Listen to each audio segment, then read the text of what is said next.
बर्दाश्त करने की सलाहियत अल्लाह किसी किसी को देता है। अपने अंदर बर्दाश्त पैदा करें। मालूम नहीं कि आपको कौन कौन बर्दाश्त कर रहा है। वो शख्स ज़िंदगी की कोई जंग नहीं हार सकता जो बर्दाश्त करने का फन जानता हो।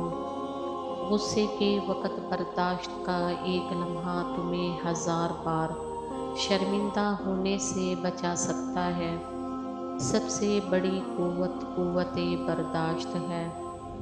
ज़िंदगी अगर तल्ख़ ना हो तो अपनी क़ुव्वत बर्दाश्त का भी पता नहीं चलता। बर्दाश्त बुज़दिली नहीं बल्कि ज़िंदगी का एक अहम असूल है। जिस दिल में क़ुव्वत बर्दाश्त है वो कभी हार नहीं सकता। इंसान बड़े ही सख्त जान है। जिस बात का तसव्वुर ही बर्दाश्त नहीं कर सकता, जब वो हकीकत बनकर टूट पड़ती है तो चुपचाप बर्दाश्त कर लेता है। जब तक अपनी ज़ात पर तनकीद बर्दाश्त करना ना सीख लो, उस वक़्त तक दूसरों के बारे में भी मुकम्मल खामोशी इख्तियार किए रखो।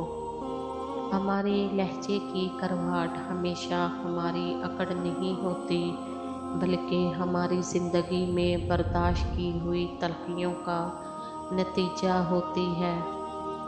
असल ताकत बर्दाश्त करने में है, इंतकाम लेने में नहीं।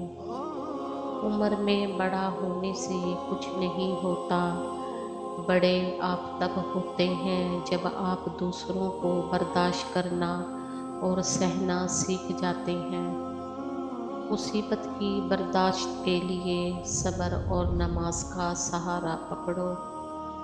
बर्दाश्त और माफ़ करना इंसान की ताकत की बेहतरीन मिसाल है, जबकि इंतकाम की ख्वाहिश इंसान की कमज़ोरी को ज़ाहिर करती है।